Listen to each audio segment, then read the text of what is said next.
So let's solve the problem statement. Exercise 3.1.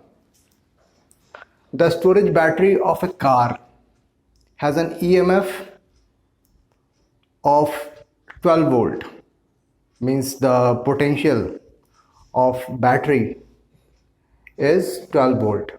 If the internal resistance of the battery is 0.4 ohm, if the internal resistance, okay, so what is the maximum current that can be drawn from the battery?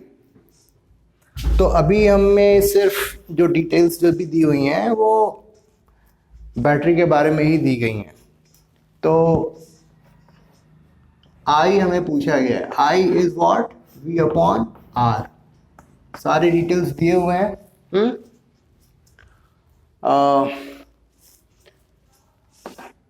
Battery capacity जो है 12 volt की है और internal resistance क्या है 0.4 ओम.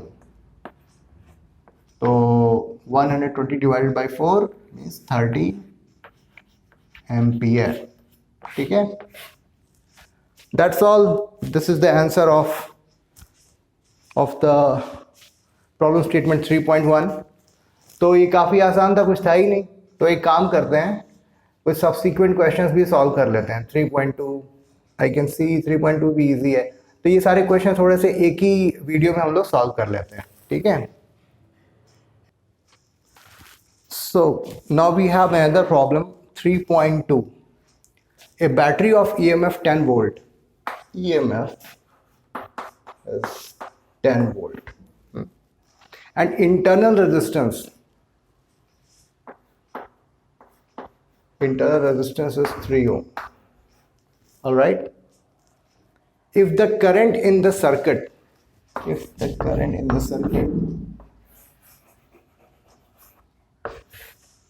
ये 10 volt है और इसमें इंटरनल रेजिस्टेंस 3 ओम का है. ठीक है. तो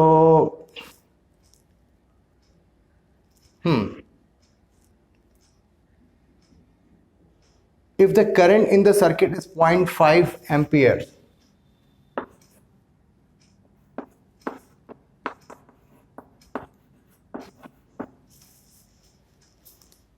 what is the resistance of the resistor? मान लिया ये R है. ठीक है, पहले फर्स्ट पार्ट के बारे में बात करते हैं. 10 वोल्ट इज इक्वल टू 0.5 और R प्लस इंटरनल रेजिस्टेंस को भी हमें कंसिडर करना है 3. तो ये हो गया 20, बिकॉज 0.5 इज हाफ. ये इधर गया 20 हो गया. R plus 3, R comes out to be 17 ohm. ठीक. अभी ये पूछ रहा है कि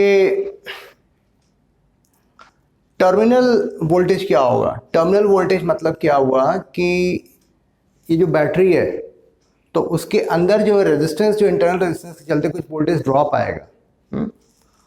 तो वो कितना होगा. ठीक है ना. तो जो यहां पर होगा, जिस इसमें जो भी ड्रॉप आएगा वही पोटेंशियल यहां पर होगा, क्योंकि इसको हम यहां पर 0 कंसिडर कर रहे हैं. ठीक है. तो R is equal to 17.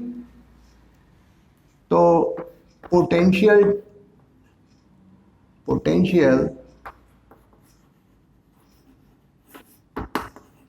at terminal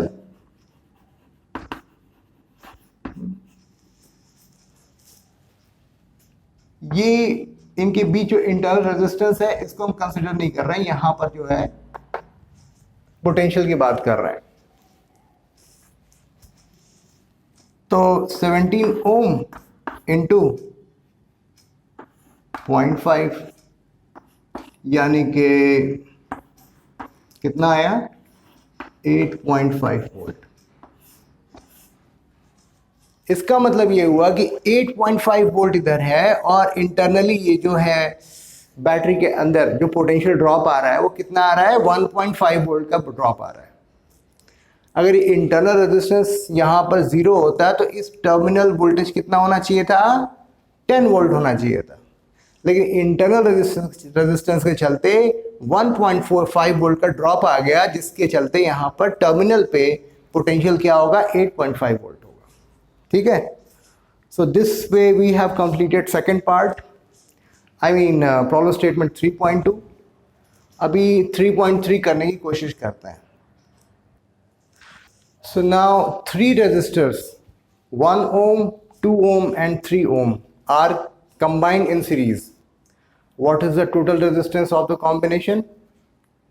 Very easy problem statement.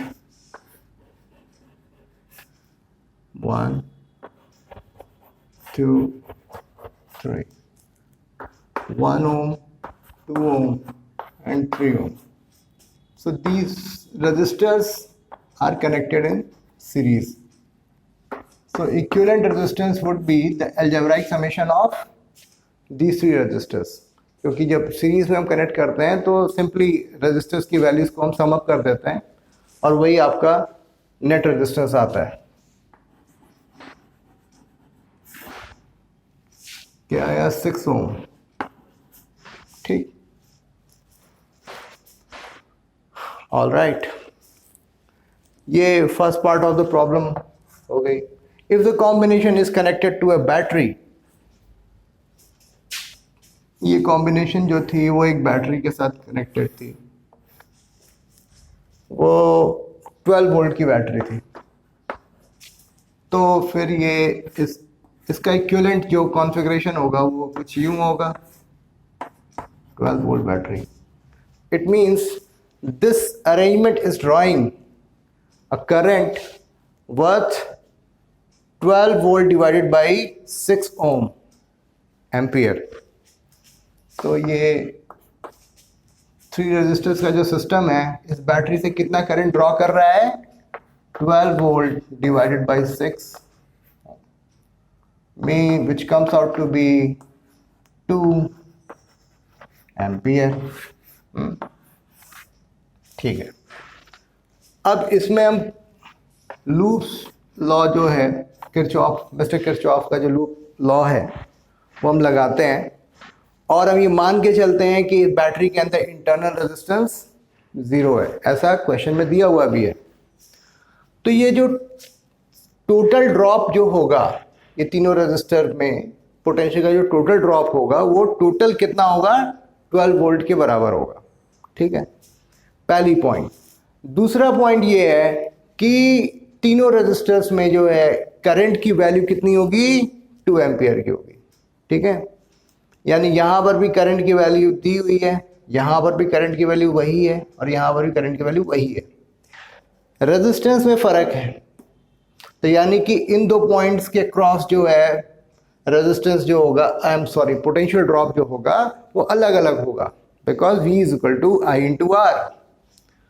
तो जैसे मान लिया अगर ये पॉइंट A, B, C और D है, तो ठीक है, VAB ये ड्रॉप VBC एंड VCD, ये 3 पोटेंशियल ड्रॉप्स जो हैं हमें निकालने हैं। ये बात पक्की है कि इन तीनों को जो सम अप करेंगे ना, it should be equivalent to 12 volt. इससे हम आंसर को वैलिडेट भी कर सकते हैं कि हमारा आंसर सही है या गलत है। ठीक है, V is equal to I into R, I 2 into 1, 2 into 2, 2 into 3।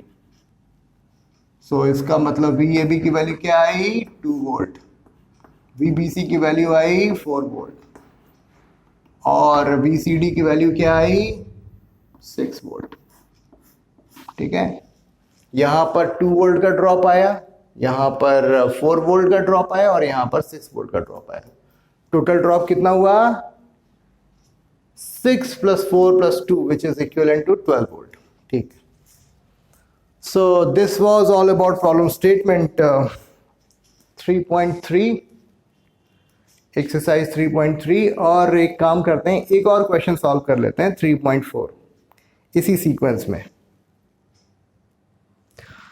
So three resistors 2 ohm, 4 ohm and 5 ohm are connected in parallel.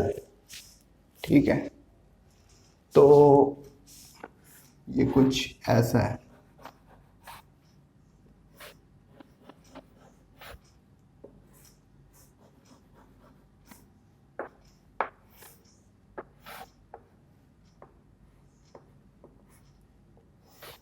ठीक है,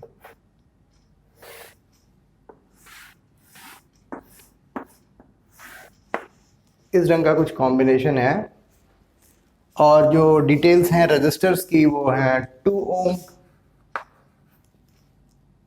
4 ओम एंड 5 ओम. अभी फर्स्ट पार्ट में इस बैटरी के बारे में कोई डिटेल्स डिस्कस नहीं हुई हैं. What is the total resistance of the combination? तो ठीक है, 1 upon R is equal to 1 upon R1 plus 1 upon R2 plus 1 upon R3. ऐसा पैरेलल कनेक्शन में इस ढंग से जो नेट इफेक्टिव रेजिस्टेंस हम इसी ढंग से कैलकुलेट करेंगे. तो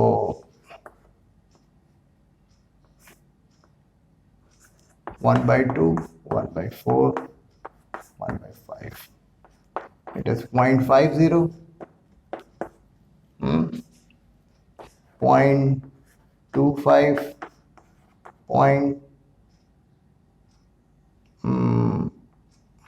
0.20, यानी कि 0.45, यानी कि 0.95. ये 1 अपॉन आर की वैल्यू आई, तो आर की वैल्यू क्या हो जाएगी? 100 डिवाइडेड बाई 95. ठीक है, R is equal to 100 divided by 95, और we can say R is equal to 20 upon 19 ohm. Very nice, very nice. If the combination is connected to a battery,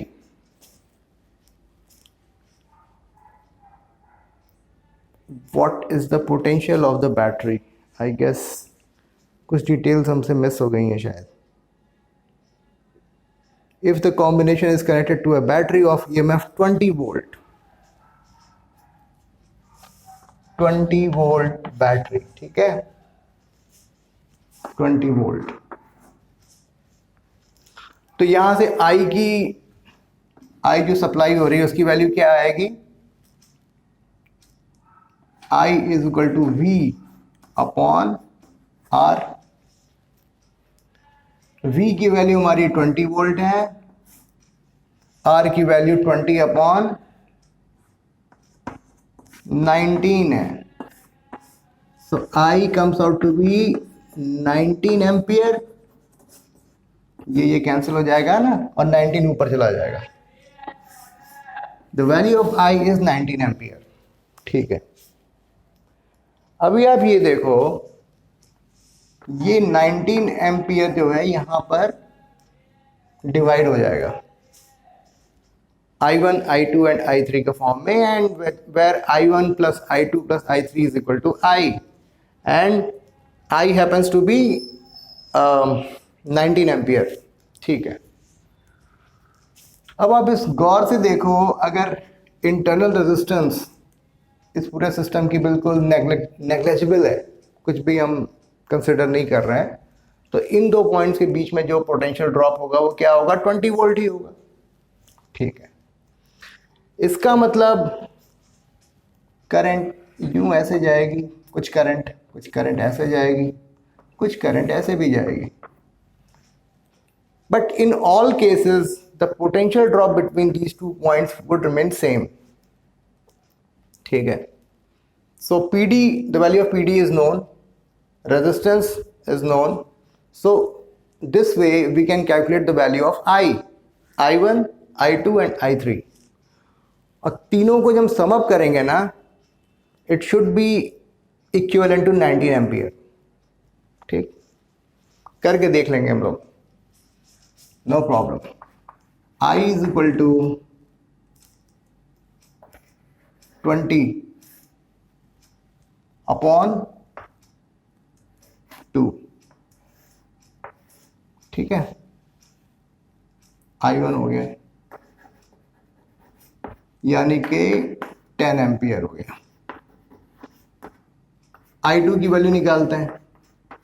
यहां पर भी पोटेंशियल ड्रॉप हमारा 20 volt का ही है, 20 divided by 4 ampere, which is 5 ampere. Now I3 20 divided by 5 ampere means 4 ampere, बरोबर है। I1, I2 and I3 इन तीनों को सम अप करें तो वैल्यू क्या आती है, 19 एम्पियर, यानी कि हमारी कैलकुलेशन बिल्कुल दुरुस्त है, कोई प्रॉब्लम नहीं है। Total current drawn from the battery, of course it is 19 ampere, ठीक है।